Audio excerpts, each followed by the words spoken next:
Good evening, everyone. Such a pleasure to share this stage with such noted personalities. Revati ma'am, my daughter asked me to specifically mention you. She's your big fan. And I'm your fan too. I saw your movie Maunaragam in college and she still watches every time it comes up. You know, she's a die-hard fan. And so thank you so much for having. I am basically a chartered accountant, a professional, but I help a lot of entrepreneurs in whatever they do. So whatever the support systems they need, like the topic here says, she builds, she leads, she scales. And someone was mentioning earlier, the earlier speakers was mentioning, after a point, like you do not know as an entrepreneur to whom you should go to when you have to have some decision making. And that has been one of my key roles which I've been playing and providing as a consultant for several years now.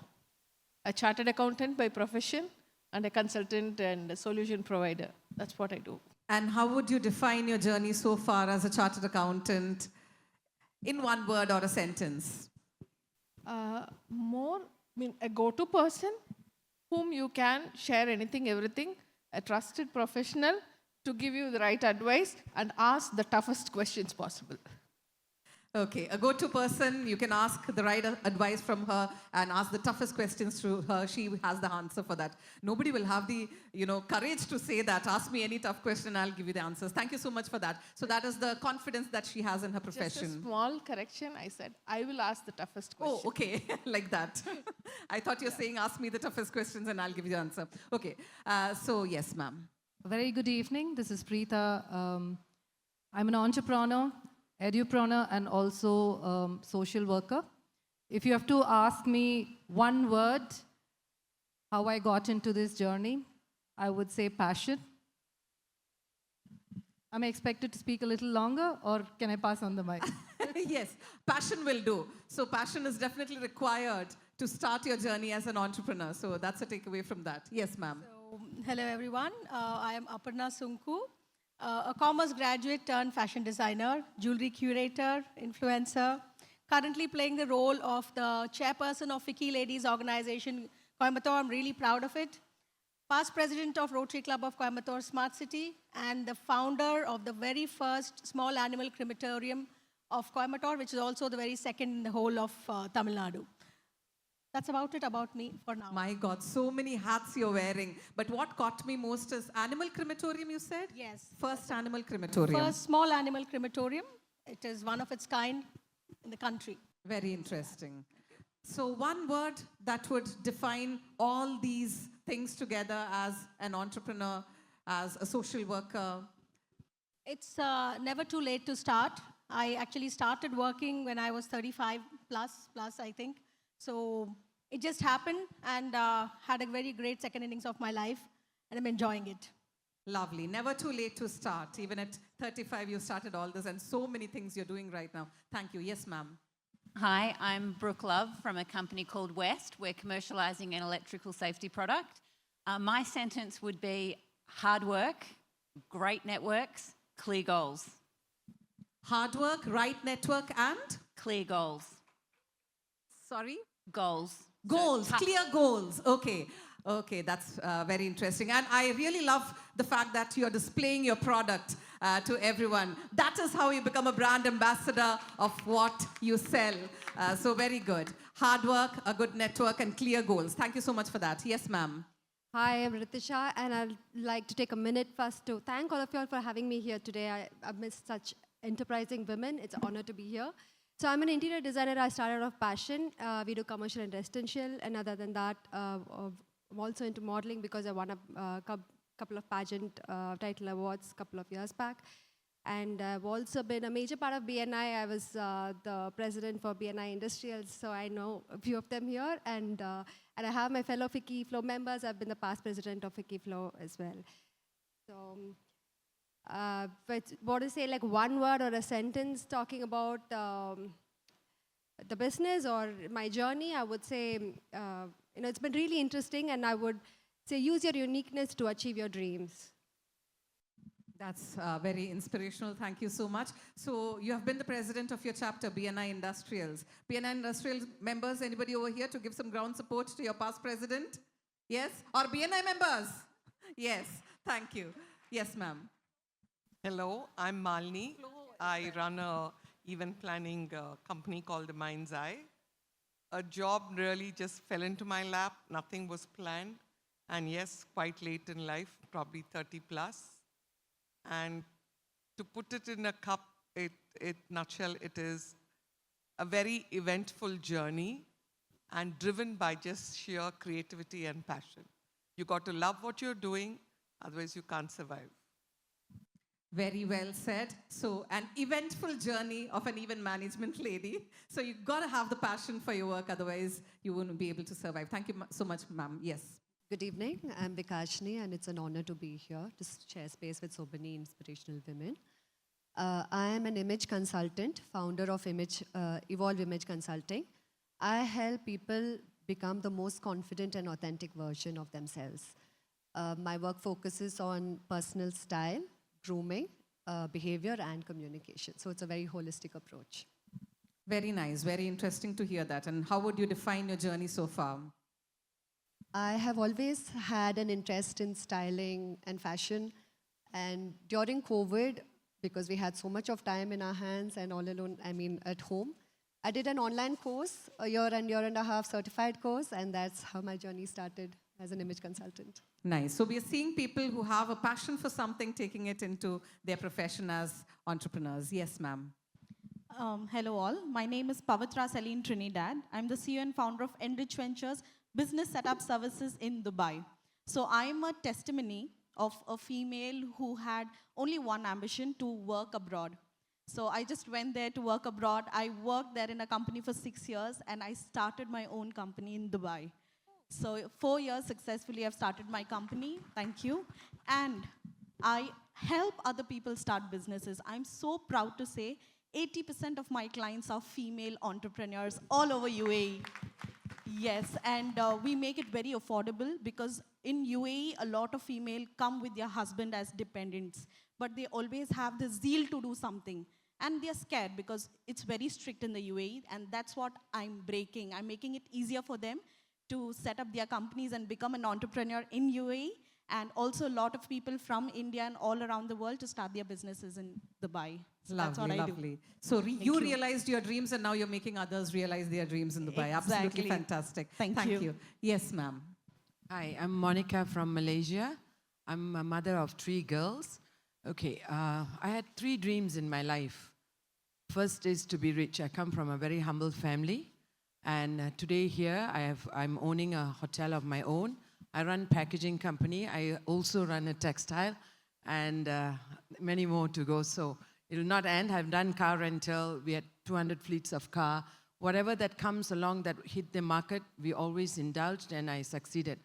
Now, my second dream was, my first dream was to be rich, so I think I've achieved. Now, the second dream was to help and to give back. And this comes from my heart. The only reason that after all this traditional business I've done, I've gone into wellness. I think every lady deserves to look good, feel good from inside. Every lady needs to understand that they're worth more than what they think. Sometimes we ladies get too much involved with our families, and we forget that we deserve the best too. The soul inside us needs that pampering that we gave to others.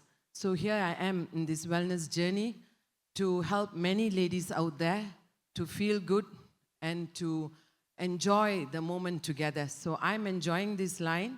I got into this wellness just 2 years back. A company that is the first company to come out with a gadget to check antioxidants. So the reason that I'm in this business is because the second dream that I said, I always wanted to help women. And India has been my passion. I just love India for whatever reason it is. Every time I come to India, the feeling that I get, I can't express myself.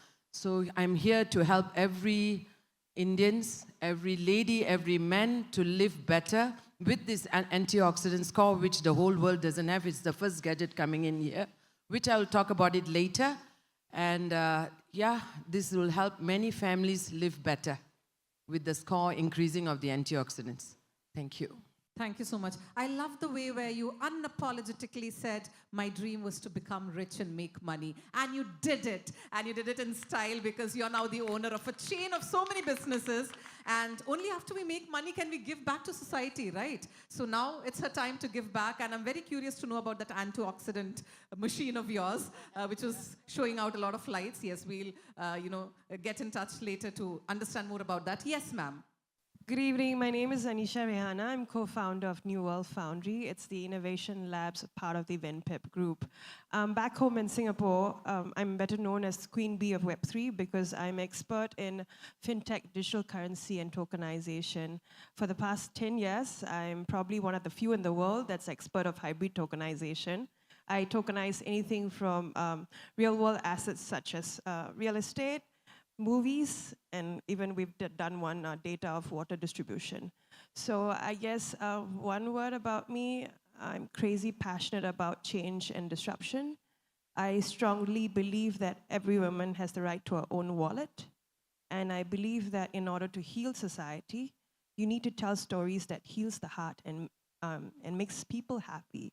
And that's why I was very driven to do movie tokenization, not for the vanity, but to help storytellers tell better stories so that we don't continue watching Marvel movies in the big screens. Yeah, so that's a little bit about me. That's very wonderful to hear. So love disruptions, love change, and that is exactly what you're doing. Yes, ma'am. Hi, my name is Jamuna. I'm the Executive Director of Singapore Indian Chamber of Commerce and Industry. One note that you need to know is the Chamber had appointed me as the first female leader after 98 years in history.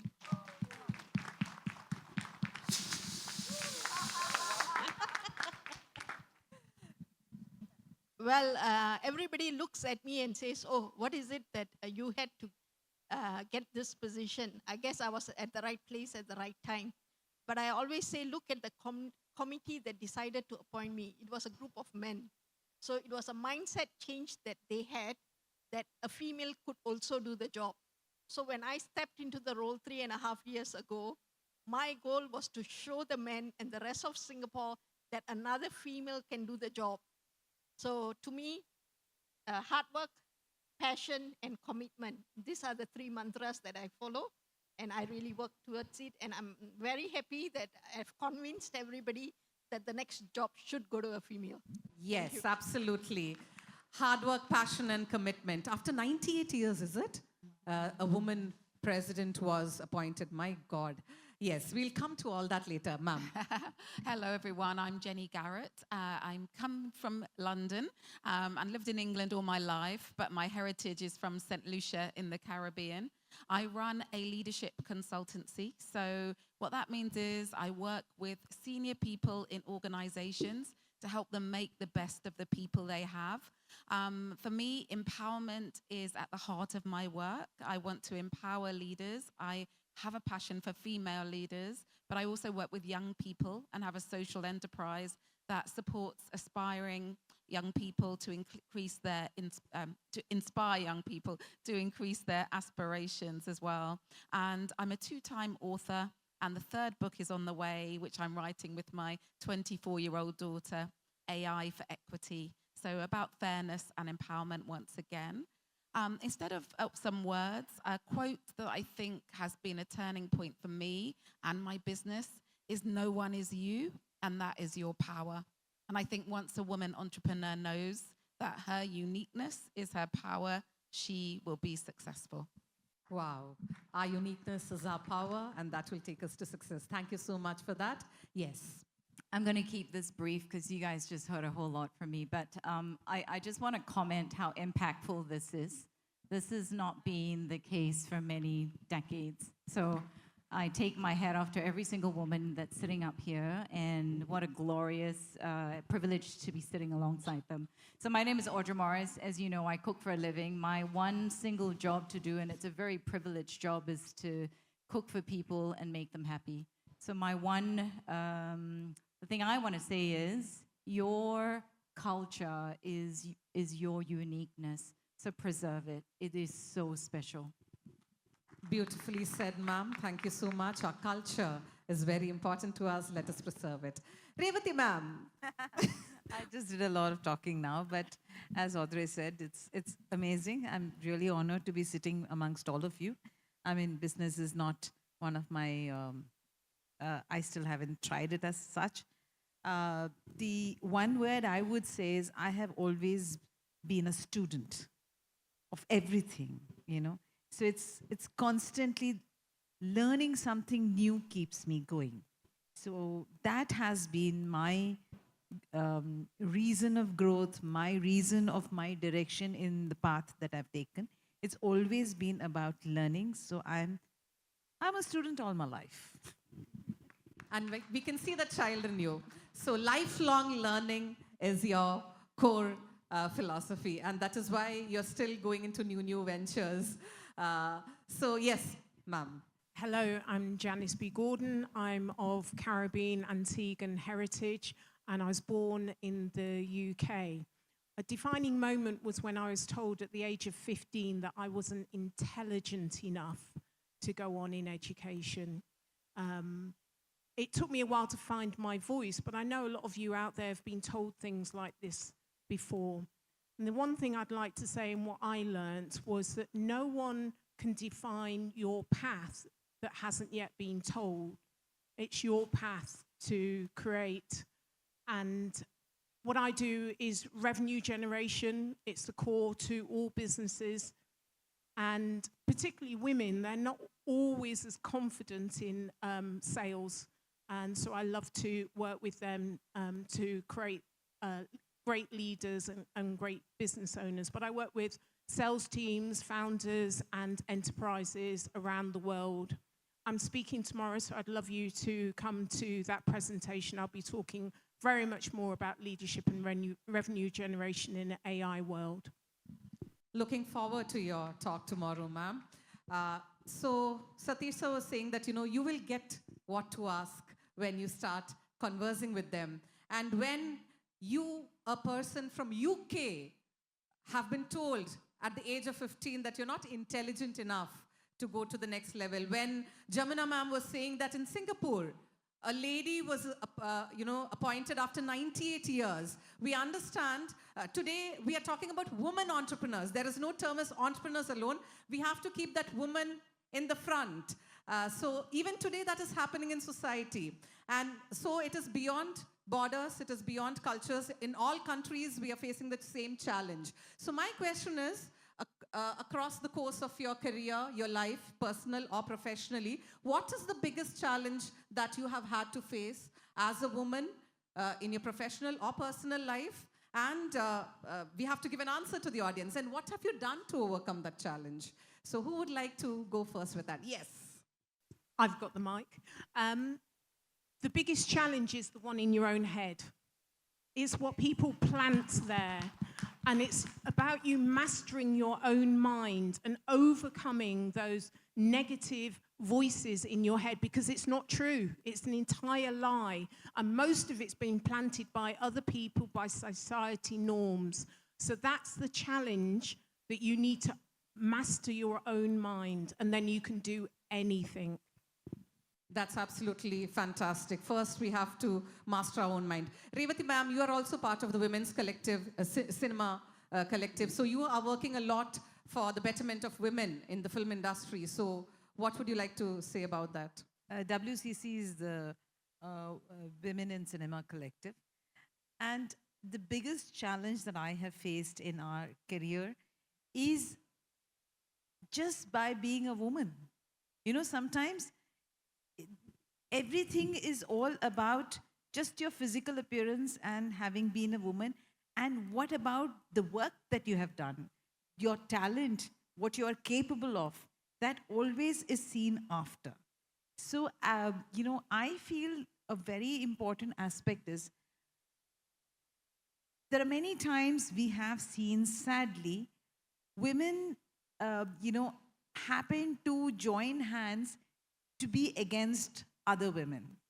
I feel hand-holding each other, being there, you don't have to, you know, nudge them, push them, nothing, just hand-hold and be there.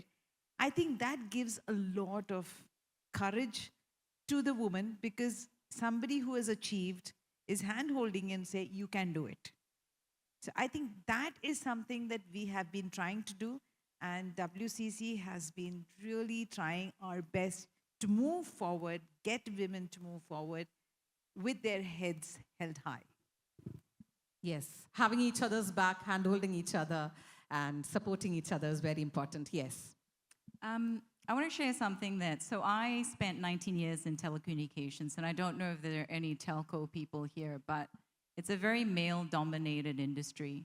I was 22 years old. That's when I had my first job, and I was thrusted into an environment to network with men, largely, I'd say 99% men who were in their 40s, who were established, who knew everybody. And there's this me, 22-year-old, long curly hair, did not dress provocatively because I knew it was inappropriate. I wanted people to look me in the eyes, and that was it. I soon realized also as a woman, you cannot fall victim to that. You cannot victimize yourself, because we are our worst own enemy sometimes, and to find ways around it.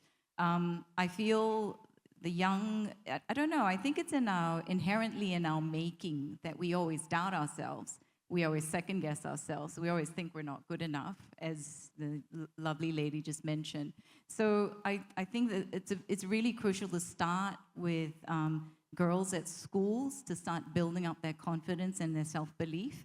I've spoken a lot at my schools in Singapore, and I've witnessed it. Oh, I'm not very good, but actually you're brilliant, and they have to believe it. Yes, I think it has to start from a very small age itself, building that confidence. Very important point, yes. Yeah, I agree, and I think I'm building on what's been said. But for me, I had to stop being a good girl. I was taught to sit nicely, hands on lap, don't ask, don't speak out of turn, be polite. And in business, sometimes you have to push. You know, sometimes someone will offer you a contract, but you know that if it was a man in the room, the contract would be worth a lot more. And the courage to push back and not just be thankful and grateful for what you get, but actually say, I deserve more, I know my worth, has been one of the hardest challenges, because I think that as women, we are often underestimated. In the UK, when they look at the data, women generally are winning winning contracts, but it's less value, or if they're employed, earning less. And so there's something about, for me, the barrier has been to actually not just accept, but push back and be bold and know my worth. And I think sometimes people are shocked when you first do that. But if you demonstrate that you know your worth and that you're willing to walk away, then actually you start winning the contracts you deserve. Yes, actually shocked to know that even in UK, less value is given for all over the world. Yes, we say developing nations and underdeveloped, there'll be differences, but everywhere it's the same. Yes, Jamna ma'am. Okay, like what I said, predominantly even in Singapore, in the Indian business community, it's the males who are running the business. So hence, you understood why they took 98 years to establish that a female could do the job. But when I stepped into the role, the roadblocks obviously was put by male, because they didn't want you to succeed, because when you succeed, you are re-changing the whole calibration to show that a female can do the job. But having said that, like what Madam Revati said, the females were also equally culprits to the thing. They were also putting the roadblocks. So as a female, what I feel is, if you are not able to help me, it's fine, but just don't do a damage. So it is a lot of roadblocks that I had to work through. I could have given up easily and said, no, this is not my cup of tea. But what I felt is, if I let myself down, I'm letting the whole women community down. So I had to work through to show that it can be done. So. Absolutely amazing. So very important point. Women have to support women initially. We shouldn't be, against each other. Only then can we uplift each other. Yes, ma'am. I think more than talking about challenges, I'm somebody who's very solution driven. I have tuned my brains to listen to the noise I choose because, like you said, the noise is it's universal. So a few things that I do, I often find myself in a position to mentor other fellow CXOs in the industry that are female, and you know, given that I'm in no better position, everybody faces the same level of unfairness. I keep reminding myself, don't go into authoritative position, don't go into force feeding my opinion, but like she said, be there, be present, just listen. Create the safe space, announce and make that person feel safe, let the person just download. So sometimes that works too. Women are made to be extremely emotionally powerful. And we've never been in a position where the universe gives us more than what we can handle. But we need peers, men or women. We need to go hand in hand. When you're in the position, just be there, just be present over drinks, coffee, or just be present in silence. I've learned that that's the most powerful tool. Very different perspective to just be there and be present, both men and women holding hands together and moving forward. Yes. Okay, when the question came challenges, I took a second to think, what were my challenges? I couldn't really think because I think for one, money should only be the hold-on point, you know, pull you down. If you don't have enough money to grow, I think that should be the only problem. But when it comes to yourself, nothing should stop you from your dreams. Nothing should stop you from what you want to do. I think something stops you only when you bother what other thinks about you or what other things that you need to do. But if you are very clear that this is what I want, persistent, dedication, there is no way you can go wrong. And that's all I would like to say. Absolutely amazing. So that's the level of confidence that everybody should carry, you know. Once you have a clear goal, clear focus, as you said, then you just go towards that and don't mind what other people think and, you know, think about you. Yes. Okay, as a woman, I've learned one thing which is helping me grow a lot, and I'll tell you what that is.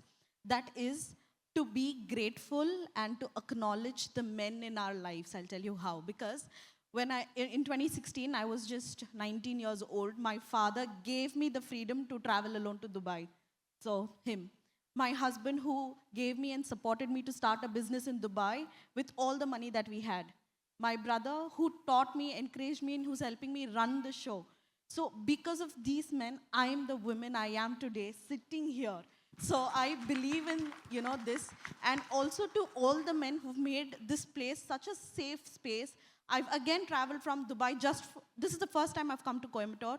And I'm safe, I feel safe, and I'm so happy I'm sitting here. It's because of the men who've made this happen as well. So as a woman, when we start acknowledging the men who have been with us and who are with us, and when we give them the gratitude, I think everything works beautifully. So that's what I believe. I think the men are very happy now after hearing that answer. Yes? Yes. As an image consultant, my main prerogative was that, like Revati ma'am said, when you look at a woman, the first thing you see is her appearance. Everything else takes a backstage. So why not make that work for you? Make your appearance work for you. Make your appearance, make people perceive you as powerful, as confident, just through your appearance. That was my prerogative when I became an image consultant. Yes. And any challenges that you faced in that, or? Yes, because a lot of the children nowadays have a lot of exposure on the social media. They are not sure, and of course the language of clothes is universal. So they just get the wrong message and they don't know how to portray themselves, to appear in society. So that has been my main challenge. Yes, so that takes us to altogether a different topic, but the influence of social media on small kids is another level altogether. That's another topic to discuss another day. Yes, ma'am. Being an event planner, I think we deal with a lot of men in our lives. And well, I'm sorry to say it, but a lot of men don't like taking instructions from women. And when you're the boss lady, well, you have to get the work done and you have to deal with them. But one thing about women, I'm telling you, is that we are taught from very young to conduct ourselves, to deal with situations, first as a daughter, then later as a wife, daughter-in-law, mother. It continues till now. Today, I'm the grandmother of 2 children. It continues. The role continues. We take it to our grave. But our confidence comes and we learn from very young. That's not what the male is taught.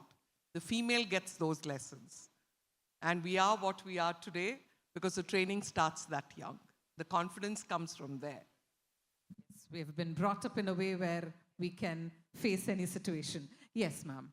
I think just like Malini ma'am said, in industry, the struggles are there, but especially when you deal with a lot of men, because for me, again, from my carpenters to painters to even my clients, when I meet them, they're like business owners are mostly men. And it's really hard to get them to take you, consider you serious, like that you're serious about business, like getting to say that you're serious about business without having to say it verbally. So I think that's where the struggle is. And there are a lot of ways, from different businesses have different solutions to it. We also mentor a lot of women entrepreneurs, upcoming women entrepreneurs who come to us.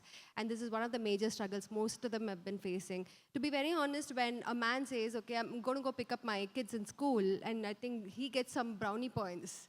But when a woman says that, they don't take it seriously. They don't take her seriously. She is juggling between her work and home, but they don't take her seriously. And I wouldn't even say this is a thin line, but it is something to think about.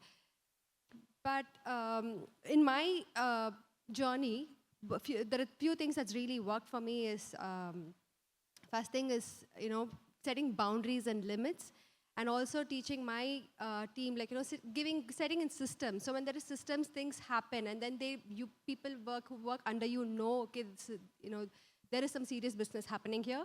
And the second thing is about teamwork.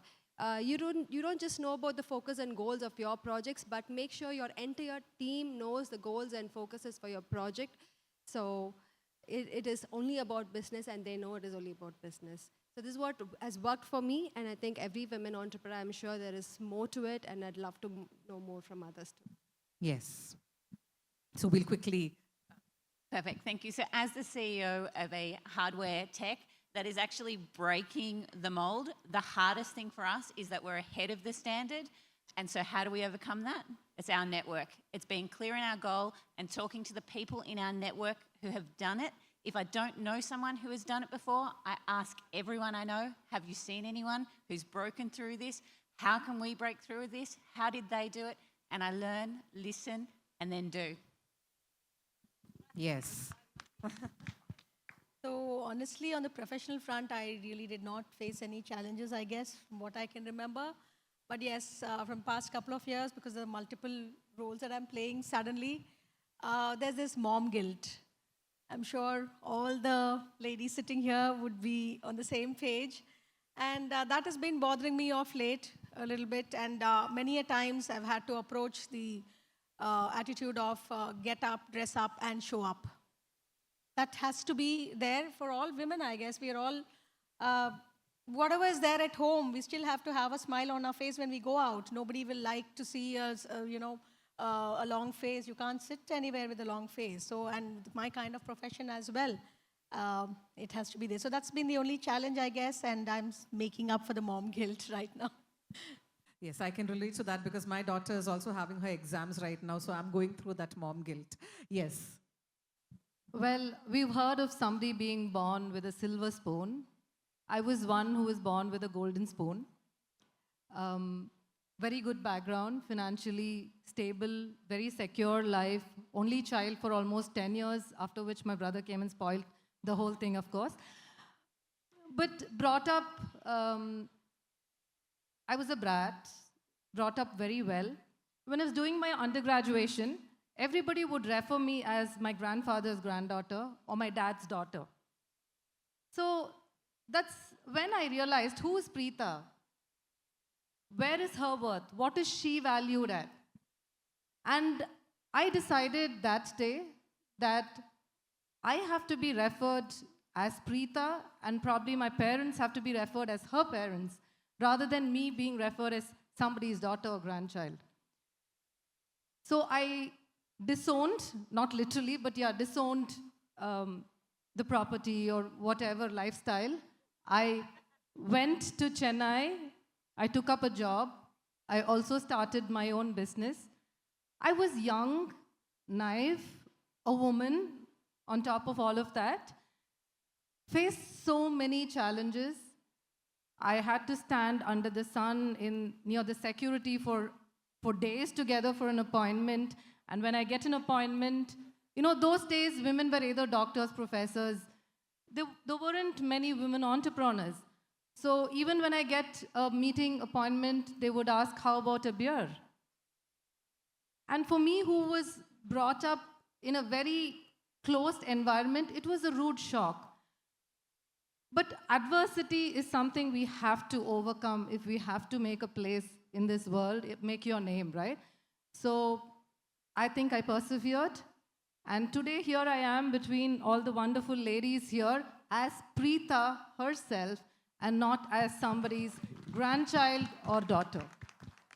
Absolute respect for you, Thank ma'am. you. If I was there, I would be enjoying the money and living my life, jokes apart. But to, remove yourself from all that and then to start from square one requires a lot of willpower. Absolutely amazing. Yes, ma'am. So when we look at challenges, I would probably classify it internal and external. Internal is ourselves. External is relatively easy. It is right in front of you. Internally, we don't know how to discover the fears or the problems that we are facing. But one simple thing which actually worked for me is speak, ask. And wherever we approached, wherever we clarified our position, people were willing to listen, understand, and support us. That helped me in building the ecosystem that required to balance both my personal and work.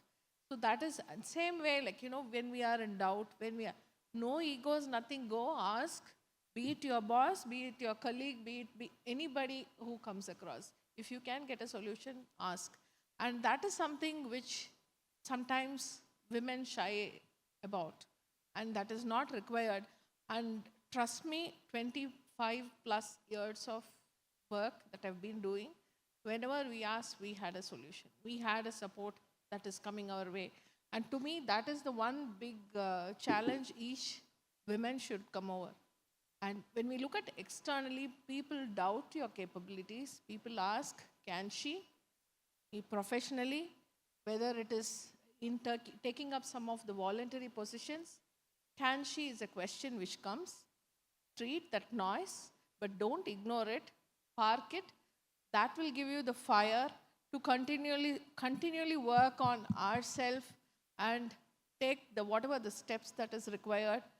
Trust me, someone told me when I had just completed my CA, but I got into a very late career. I was approaching someone, a CA fraternity. Of course, I don't want to name.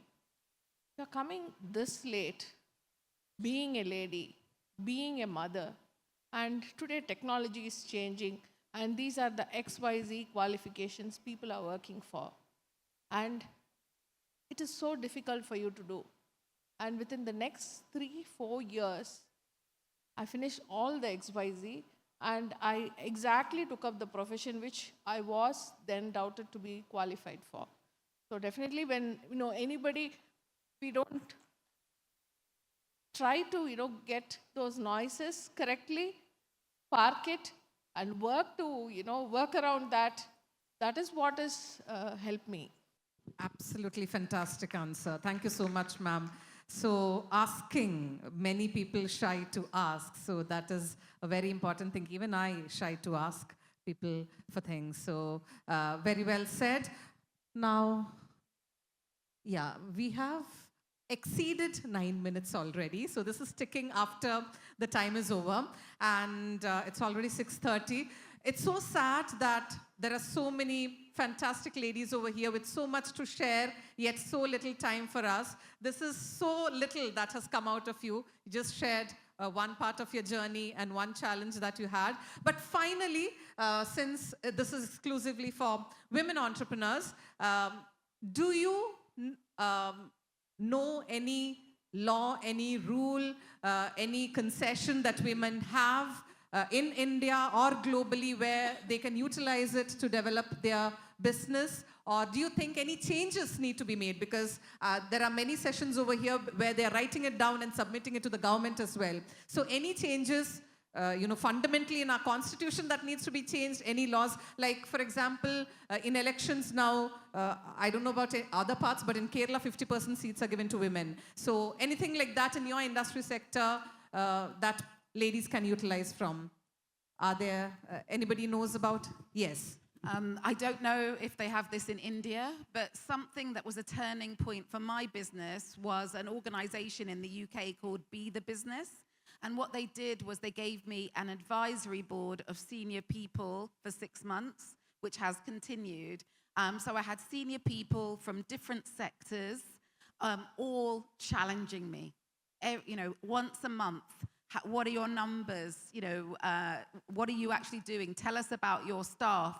Really analyzing my business. And as someone who's running my business on my own, I'm not in a family business, I'm not in a partnership, it's all on your shoulders and you're not really accountable to anyone. So suddenly I became accountable and it really stepped up my business. So if that doesn't exist in India for women CEOs, advisory boards, I think, are a real way to go. That's something nice to hear, an advisory board to challenge you, to help you. Yes, ma'am. So from a global perspective, I take care of the funding vertical at New World Foundry. There are many family offices, venture offices that have mandates especially for women. That means they fund especially for women. And when it comes to cross-border, there are many creative ways where they can adopt a collective of co-op of similar, smaller micro businesses of the same geographical location or industry. So that's something available in the capital markets world where there is specific mandate, regardless of where you sit, that they fund specifically only women businesses. That's very interesting. So if anybody wants to know more about that, you can contact her. Any other information? Yes. I'm going to put this out to NASA and his team. They should start a Jubilant Tamil Nadu Women's Edition. Then we will have wonderful conversations. So that's an excellent idea. So anything else that anybody would like to share? There are some amazing schemes by the Tamil Nadu government of late to support women entrepreneurs. In fact, yesterday we had a collaborated event along with PSG College. They had a special discussion on all these schemes. There was on all the finance schemes available, all the assistance available, help with GST. The total startup support workshop was done yesterday. So I do not have the figures or the exact names right at the moment, but there are amazing schemes by the government today to support any women entrepreneur.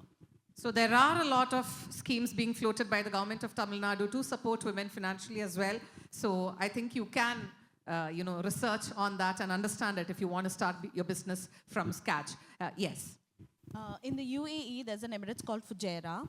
So they have an initiative where for females who are on the dependent visa of their husband, they give like almost 50% discount on the licensing. So they encourage females who are at home, who are homemakers, to start something very small. So they came across and they analyzed that e-commerce is one of the activities which females are very interested in terms of percentage. So if a man or someone in partnership wants to start that license, in INR it would be approx 1.5 lakhs, but for a female it is just 50,000 rupees, like in conversion in dirhams, I'm saying. Very interesting. Yeah. So what happens is because it's that affordable, even husbands are okay in investing that and giving an opportunity to their wives. So this is very interesting, and at Enrich Ventures, that is what we do. We bring up these kind of information and we market that in the UAE and let people know that these kind of options are there. Interesting. Yes. I think in Singapore, we are working towards 33% of females in the board. I think that's something that India could also try and adopt, where every board or every stage and everything have some female representation. I think for the opening ceremony of Jubilant Tamil Nadu, I was very sad to see that there was only men on the dais. There was not even one woman. So can we next edition have at least 1 or 2 women on the dais? That's Thank an you. excellent suggestion, Satish sir. 30% reservation for women in Jubilant, Tamil Nadu for all the rest of the sessions. Yes. I was actually going to mention women on boards. It's a government initiative, and the percentage every year increases. And it started with the FTSE 100, 500, 350, where it's gone from 25% of women on boards, and they keep increasing it. So you've got to start somewhere. But I think it's everyone's responsibility, not only companies, but organizations like this, that you need to have a percentage. If you can't see it, you cannot be it. So you need to see women visibly in all aspects. So as you've mentioned, on stage, in boards, in companies, in senior positions, in advertising. If you do not see it, then you need to write a letter to the representatives and ask the question. You've got to keep poking that stick, really, and ask the questions why there isn't more women represented. You've got to see it to be it. Very important. You got to see it to believe it. Yes. We actually have in India, it is mandatory to have a women independent director on board. So, and FICCI Ladies organization has been working towards this at the national level, and been conducting workshops, certificate programs, and actually training for women to become independent directors. So we have the last phase going on. It starts off next week. So, and this has been really useful for many of the members, and many of them have got on board as independent director as well. That's fantastic. So an opportunity for ladies to become independent directors on boards. And it's very important that women are there on board, because the decision making happens from there and it has to trickle down from the top. So absolutely important point. And with that, sadly, Satish sir is giving me the mark to close this session. Had a fantastic conversation with each and every one of you on behalf of Jubilant Tamil Nadu and personally on behalf of me. Thank you so much for this absolutely fantastic session.